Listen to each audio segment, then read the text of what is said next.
le mando un abrazo a las dos madres, clarísimas las dos madres, el ni una menos es todo, incluye también el tema del aborto, ¿no? Exactamente, digamos, a ver, no puede ser que vos niegues a una de esas vidas. Por eso muchas veces hay una trampa metodológica que te hablan del cuerpo, pero el cuerpo no es vida necesariamente. De hecho, la referencia al cuerpo tiene que ser hecha hacia el cadáver en general, porque vos, por ejemplo, a una persona le cortás un brazo, sigue teniendo vida. Por eso a mí también me gusta mucho hablar del concepto de individuo, para entender el momento donde, digamos, se genera la nueva vida, ¿sí? Que es cuando se juntan, digamos, el ADN del padre, el ADN de la madre, y de esa manera surge un nuevo individuo único, irrepetible, y es un individuo en evolución.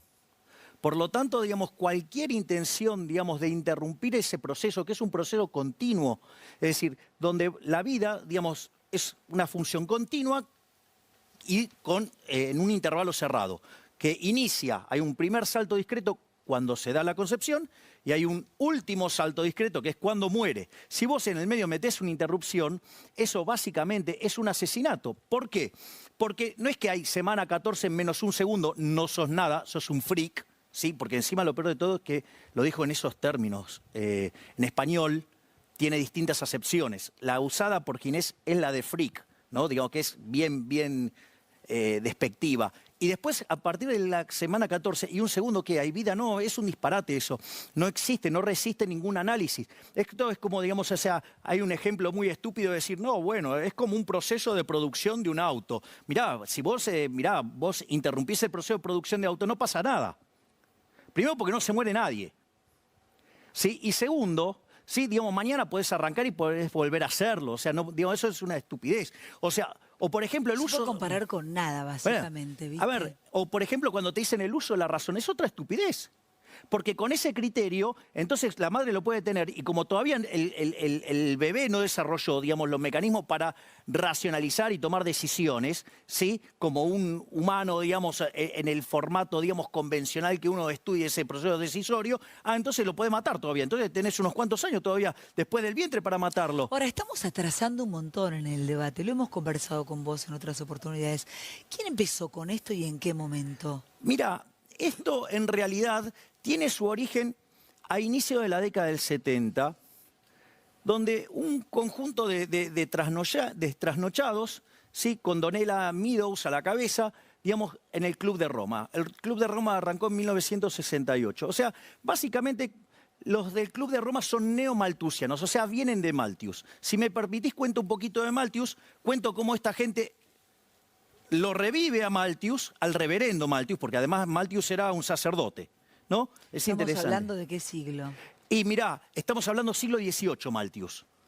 Malthus básicamente escribe un tratado sobre la población donde Malthus alerta que cuando el mundo llegara a 1.000 millones de seres humanos no iba a haber la cantidad suficiente de alimentos y nos íbamos a morir todos por falta de alimento. Entonces él hablaba de algo que se llama la ley de hierro de los salarios. Cuando vos agregar una unidad más de trabajo implica que vos producís más pero menos que proporcionalmente, eso se llama rendimientos marginales decrecientes. O sea, la producción aumenta, pero menos que proporcionalmente. Entonces, ¿qué era lo que te decía Malthus? Bueno, cuando la productividad es alta respecto a la pasión de los sexos, que era lo que determinaba cómo la gente se reproducía. La pasión de los sexos. La pasión de los sexos. Entonces, ¿qué era lo que pasa? En ese momento, como la productividad estaba por encima de eso, ¿qué era lo que pasaba? La gente se reproducía más hasta que llegaba a un límite. Si vos te pasabas de vuelta, ¿qué pasaba? El salario real caía y la gente se moría. Y cuando vos estabas por debajo de ese nivel, el salario real era alto y entonces la gente se reproducía hasta que vos llegabas a un equilibrio. Eso para él eran 1.000 millones de seres humanos y el planeta no podía aguantar más que eso. Entonces una de las cosas que proponía Malthus era, mirá qué interesante, era en esa época la gente vivía 35 años, ¿me comprendés? Promedio. Entonces, ¿qué era lo que hacía? Es, bueno, en lugar de que las personas se casaran a los 15, 16 años, proponía llevar la edad del casamiento a los 20, a los 21, a los 22. ¿Para qué? Para de esa manera retrasar el crecimiento poblacional. Malthus, ¿sí? La verdad es que a Malthus le fue para el traste con los números, porque si bien es cierto que a lo largo de lo que es, si vos querés, la era cristiana, entre el año 0 y el año 1800, la verdad es que el PBI per cápita a lo largo de todo ese tiempo creció solo 40% y con un salto, ¿sí? Ese salto se dio todo después del descubrimiento de América, cuando se da una primera oleada de globalización. Pero mirá vos qué interesante, porque desde ese momento que Malthus escribe el libro, ¿sí? De ahí hasta, por ejemplo, cuando termina el siglo XX, la población se multiplicó por 6 veces y media y el producto per cápita lo hizo casi por 9 veces, 5. O sea, ponele 10 para hacerlo redondo. O sea, se multiplicó el producto por 65 veces. O sea, multiplicaste la cantidad de población enormemente y aún así te subió el PBI per cápita. Es Y más, ahora, las pañuelo verde, digamos, no es Malthus. ¿Quién les quemó la cabeza? les quema la cabeza justamente. Mira, es muy interesante. Vos Porque ahora hace quiero una poco- encuesta de Jacobe que ha cambiado las cifras y vamos a ver a la madre de Cabenagui que no abortó y existe. Sí, la madre de Fernando. Ronaldo tampoco. Y la madre de Ronaldo. Y la madre del negro Lavie tampoco. Mirá, Tampoco. digo, tanta gente que si vos lo encuadrás en lo que es el planteo de los pañuelos verdes, digo, los deberías haber matado a todos. ¿Sí? Entonces, digo, ¿cuál es el punto? El punto es el siguiente. Esta gente, digamos, está siendo víctima de una agenda de los años 70 impulsada por Kissinger. Cuando aparece el Club de Roma y hace sus postulados, ¿qué dice el postulado del Club de Roma? Que la contaminación, que el deterioro de los campos, que el deterioro de la energía, no iba a haber recursos para todos y nos íbamos a empezar a morir todos y que entonces el mundo iba a volver a tener 1.000 millones de habitantes. O sea, la verdad que le pifiaron de lo lindo porque, digamos, el mundo, para ser exactos, en el año 2000 Pero tenía está bien, pero le 6.100 quemaron la millones. cabeza lindo para que piensen así. Ahora, mira esta placa que tiene Jacobe. A ver, Jacobe, ¿cuál es su posición respecto de la ley del aborto? Y lo sumamos con lo que está diciendo Javi Milei. ¿Qué Exactamente. pensaba la gente antes? Ayer contaste algo, pero amplíanos esta encuesta que hiciste. Ayer contábamos entonces que estos 2.500 casos en todo el territorio nacional arrojaban estos resultados: 27% de la gente a favor de que la ley se apruebe y 60% a favor de que la ley no se apruebe. Y veíamos cómo se comportaba la población por sexos, por edades, por ingresos y por estudios. Vivi, yo quiero hacer algunas consideraciones en este sentido. Hace un año y medio, el clima era absolutamente diferente. La cosa estaba mucho más pareja, 50-50, 45-45 y un pequeño porcentaje de la población que no se definía. ¿Qué es lo que cambió de hace un año y medio, 2, hasta ahora? Yo creo por lo menos 4 cosas. Por un lado, sabemos que la discusión se partidizó. Este 27%, en términos promedio, cuando vos lo ves por peronistas, por gente que se define peronistas, asciende a 40% y cuando lo ves por kirchneristas asciende a 50%. Cuando uno de los espacios políticos se apropia de esta bandera, me da la sensación a mí que lastima al resto de la población. Segundo, parece ser que no es el momento adecuado, en voz de mucha gente, que no es el momento para discutir este tema, que la pandemia, que la economía, que la angustia social y demás indican que está mal puesto en el calendario. Creo que la discusión también se complejizó, que la vez pasada lo discutimos de alguna manera a cajón cerrado, eras verde o eras celeste, sin discutir mucho, sin ver qué había dentro de la ley. Cuando empezó a aparecer información, mucha gente empezó a tener imputaciones parciales sobre la ley. Gente que no está de acuerdo con el rol del hombre al respecto de la discusión, gente que no está de acuerdo en particular con que sea gratuito, gente que no está de acuerdo en particular con la cuestión de la objeción de conciencia, por ejemplo. Y en cuarto lugar y último, Vivi, lo que cambió de lugar fue el entusiasmo.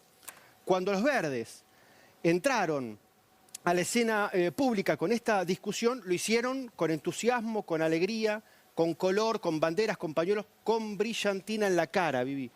Y después de eso pasaron a un clima donde pisaban muñecos de bebés en la Plaza del Congreso y escribían en las paredes que se desayunaban un feto. Es decir, cambiaron de tono comunicacional. En el medio, los celestes, que se habían visto en el oprobio, entre las cuerdas, avergonzados de decir lo que pensaban, se animaron a dar el debate, plantaron sus argumentos y entonces la dinámica se emparejó muchísimo. Ya seguimos conversando del tema y de otros, porque se cumple un año de la presidencia de Alberto Fernández, pero vamos a la madre de Cabenagui. Vos decías la madre de Ronaldo, O la madre del negro o la Lavie. madre del negro Lavie.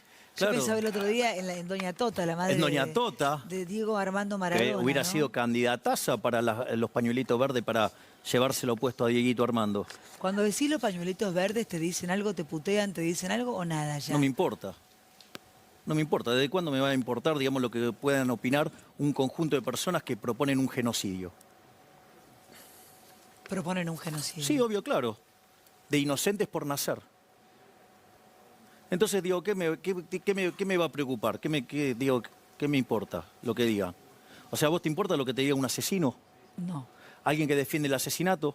Bueno, listo. Entonces, digamos, o sea, porque además, fíjate que cuando vos querés ir a los argumentos científicos, rehuyen la discusión. Porque, mira, si me permitís, yo quiero levantar algo que está en la encuesta que hizo Jorge, que hizo un trabajo excelente. Perdón, quiero decir una cosa, porque no la va a decir Jorge, pero yo lo sé. A mí ayer me llamaron muchos encuestadores que tienen un montón de encuestas, como la de Jorge Jacobe, pero el único que la muestra, perdón, es Jorge Jacobe, porque parece que el gobierno le pidió a los encuestadores que haga la encuesta, pero viendo los resultados, que no eran los que ellos esperaban, le dijeron, guárdense Que la la encuesta, guarden. igual se las pago, no las muestren. Exacto. Hay que Pero decirlo fíjate, todo. es muy interesante porque Jorge ayer habló también de algunos de los resultados sobre dónde se concentra mujeres Sí. en Capital Federal, Sí. de determinada formación. No es a la gente más pobre. Claro, y de determinada formación. Y esto es muy importante porque también queda hilado con algo que estábamos discutiendo hace un rato, que es el lavado de cerebros. El documento de Meadows es de 1972, donde dice, bueno, hay que impulsar el aborto para que no nazca gente. Pero ¿cómo te lavan el cerebro? A mí no podrían lavarme el cerebro. Bueno, no, pues, pará. A ver, vamos por partes. ¿A quiénes Entonces, le lavan ¿qué es el lo que cerebro? pasa? Después viene la crisis del petróleo y salta el petróleo. Y después Kissinger elabora ese informe que el otro día aquí con Agustín Laje levantó justamente, que habló de la desclasificación de esos archivos. Donde, ¿cuál era el temor? Que como los países subdesarrollados crecía mucho más rápido la población, tenían miedo de que fueran invadidos por los bárbaros. Entonces, lo que buscaban era impulsar la agenda del aborto para que justamente se nivelara la población. ¿Sí? Básicamente esa. Digo, desconociendo absolutamente cómo es la dinámica de la población. La población tiene 4 etapas. Se llama transición demográfica. En la primera, la tasa de natalidad y mortalidad son... Perdón, necesito carilinas para secarle la cara porque está el aire puesto, pero no puede más. Se va a morir. Hace mucho calor. Sí, hace mucho calor. Entonces, Sí. fíjate, la tasa de natalidad y la tasa Sí. de mortalidad en la primera etapa son iguales. Entonces, la población no se mueve. Después, con las mejoras tecnológicas, ¿qué es lo que pasa? Cae fuertemente la tasa de mortalidad. Pero la gente no se adapta rápido a que la gente ahora empieza a vivir más tiempo y que se muere menos. Entonces, ahí, ¿qué pasa? La población empieza a crecer. Después la gente empieza a entender ese fenómeno y la tasa de natalidad cae, ¿sí? Con lo cual la población crece, pero menos rápido, por decirlo de alguna manera, hasta que se termina de volver a igualar a la tasa de mortalidad y ahí queda fija y ahí no se mueve más. Es decir, que es un proceso de transición demográfica.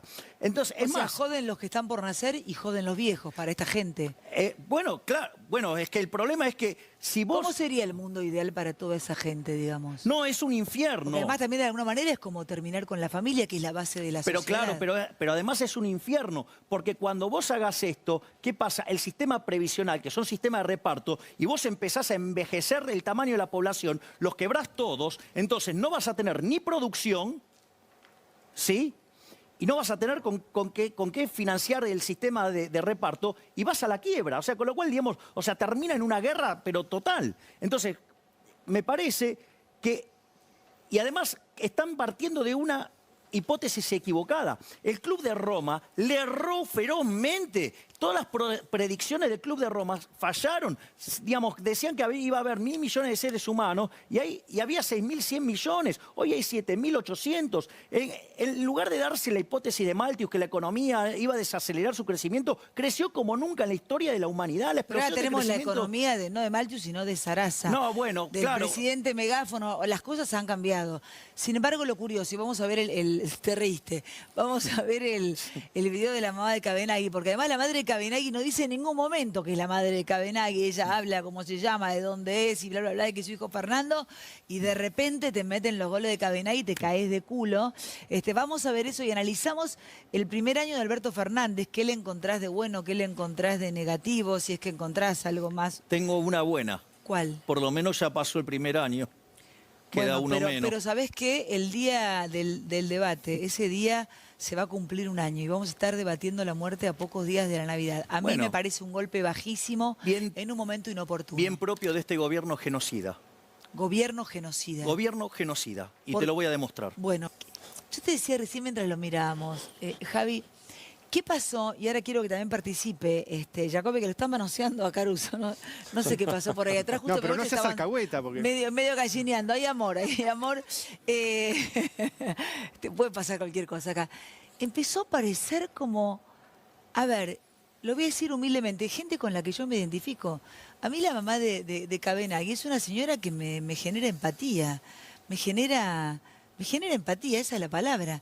Me genera empatía la gente que empieza a aparecer a decirme, soy celeste, estoy a favor de la vida, para mí el aborto es un crimen. Digo, empezó a aparecer un montón de gente de abajo de las baldosas que no se animaba hace un año o un año y medio a hablar de esto.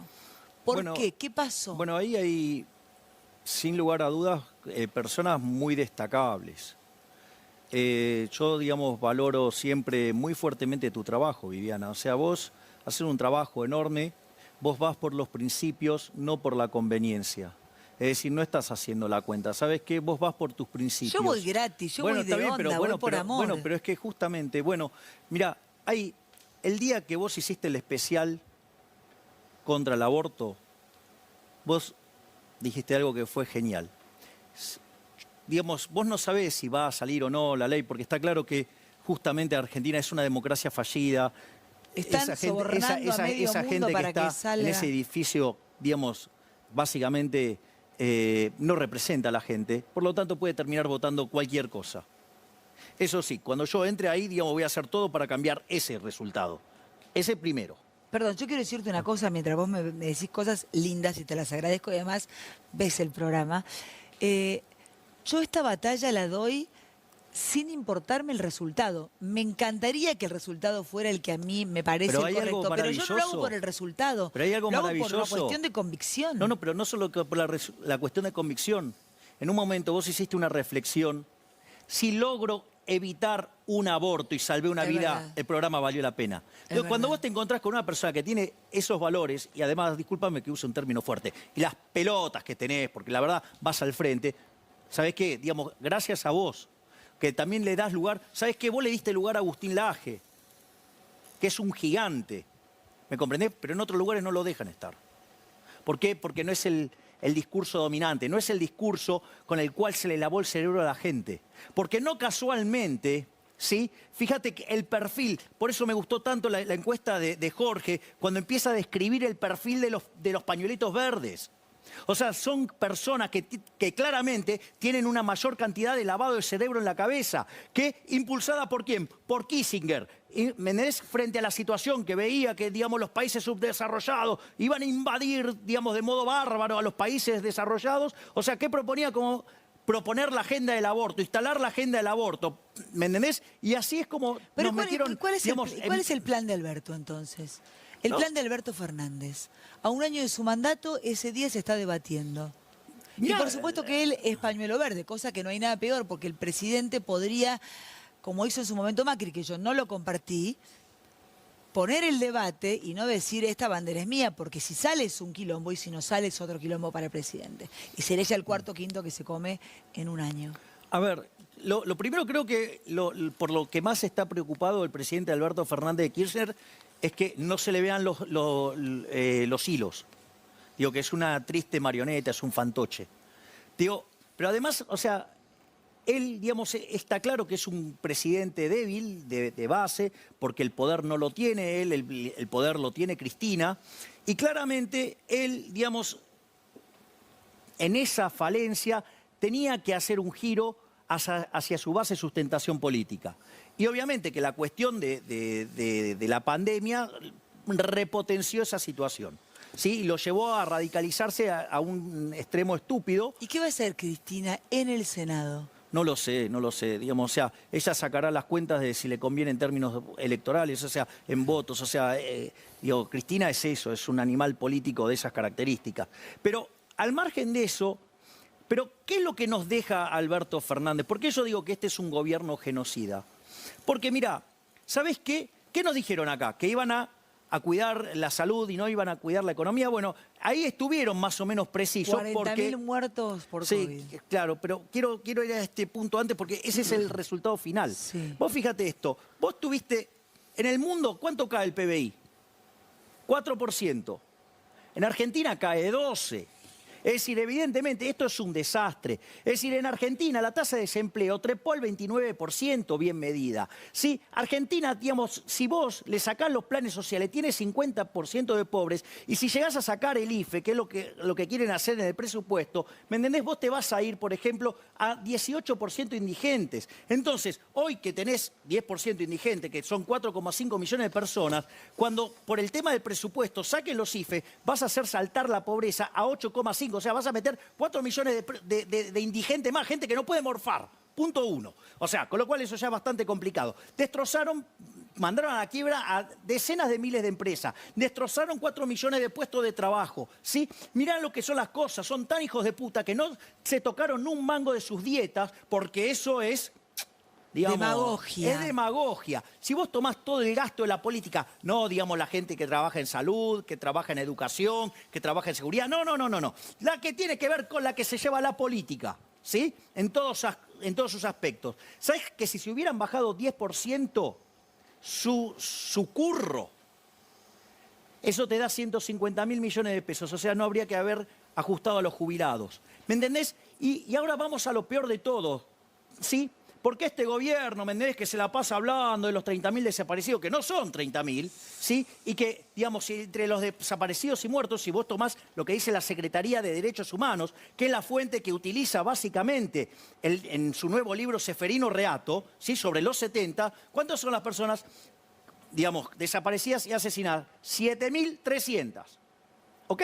Digamos, no hay 30.000, son 7.300, no hay 30.000. Pero este gobierno, que tanto le gusta hablar de 30.000, mató 30.000 personas. ¿Por qué?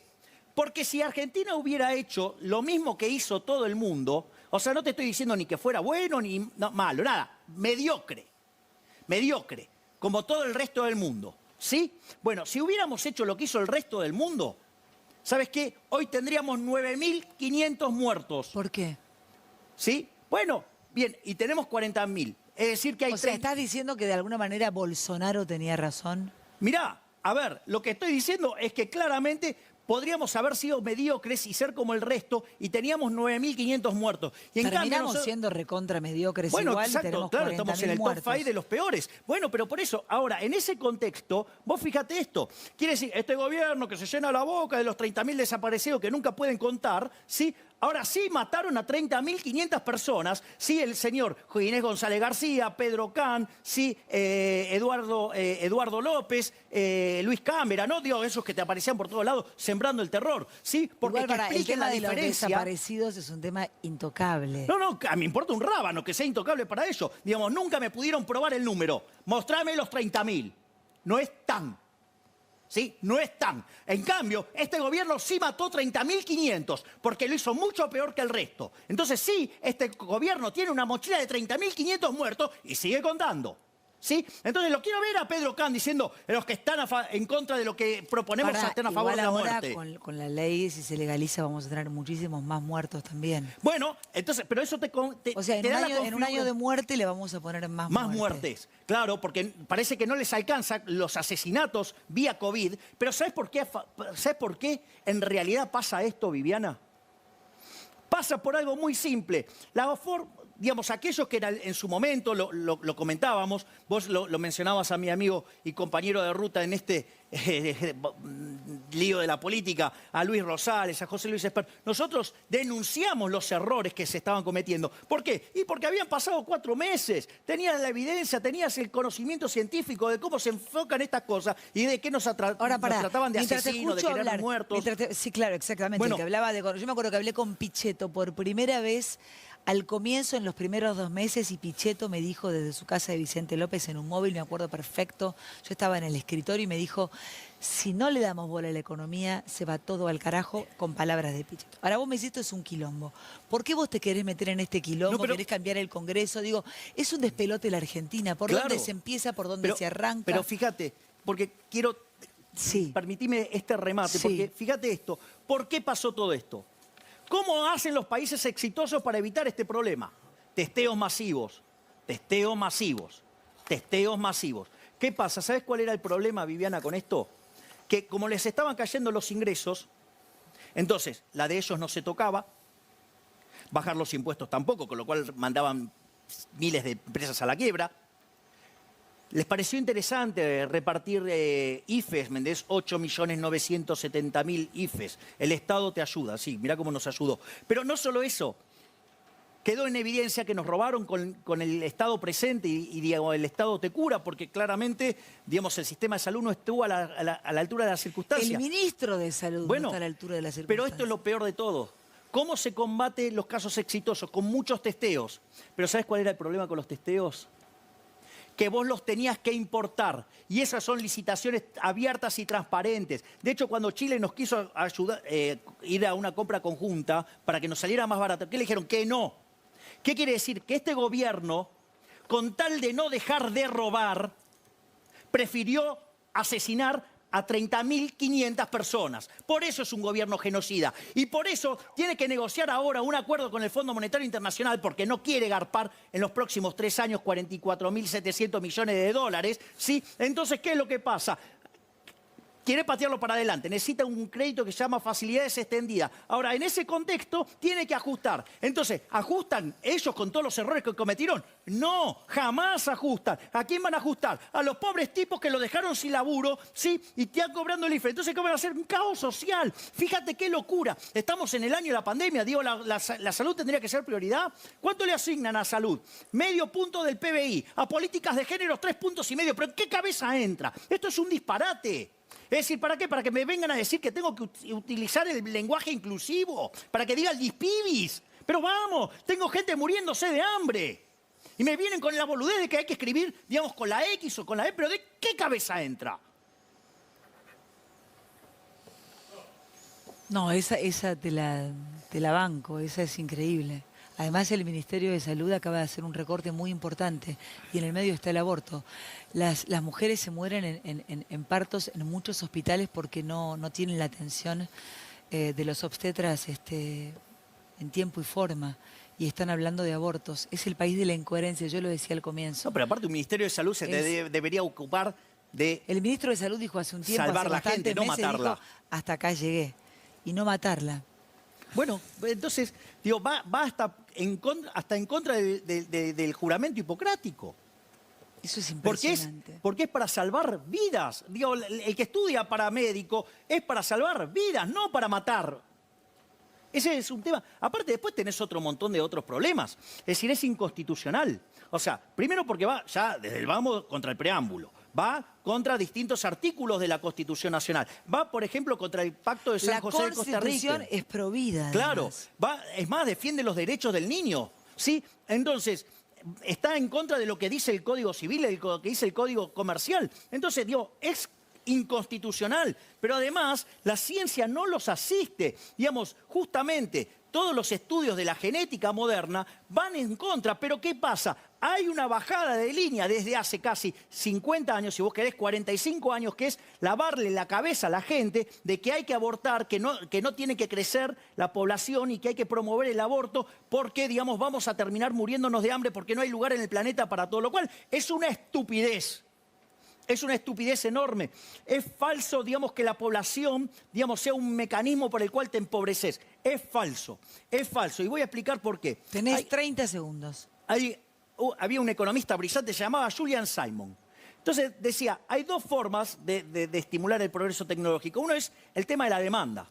Es decir, vos tenés más gente, tenés despioles que arreglar, ¿sí? Y entonces aparece el progreso tecnológico como resultado del funcionamiento del sistema de precios. Todos los errores del Club de Roma es porque ninguno de esos es un buen economista y dejó que los precios sean libres. Es decir, no dejó que hubiera libre mercado, ¿sí? Y por otro lado está el problema de la oferta. O sea, si somos 5 y encontrar a Mozart es difícil. Ahora, si somos 1 millón es mucho más fácil. Por lo tanto, digamos, lejos de ser un problema la población es un mecanismo de generación de progreso. Y eso está probado en el trabajo de un economista que se llama Oded Gaylor, que escribió la teoría unificada del crecimiento y que justamente dice, el capital humano es lo que genera el crecimiento. ¿Y dónde crees que está el capital humano? Está en la gente. Digamos, si vos querés prosperidad, dejá que la gente tome decisiones por ellos mismos y eso, de lo que se llama libre mercado, nos va a dar bienestar y prosperidad a todos. Hacemos un corte, pero lo dejamos en el corte a Milei y cerramos con él en el próximo bloque. Ya venimos, no te vayas.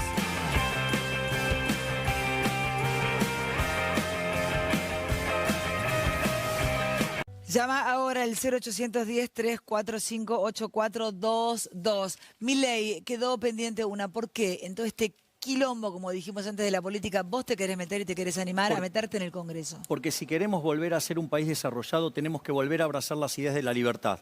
Pero esas ideas van en contra de los intereses políticos. Entonces, esto es una batalla no solo política, sino moral. Y para eso te tenés que meter adentro y destrozar el sistema desde adentro. ¿Para qué? Para que vuelvan a salir los valores morales de una sociedad abierta, libre, ¿sí? Que respeta la vida, la libertad y la propiedad. Eso nos volverá a ser ricos en 35 años. 35, bien, no es poco. Gracias, Milei. Chau al equipo, a todos. Hasta mañana, como todos los días, a las 11 de la noche en vivo por la pantalla del 9. Chau, gracias. Ideas de Libertad te agradece por ver el video.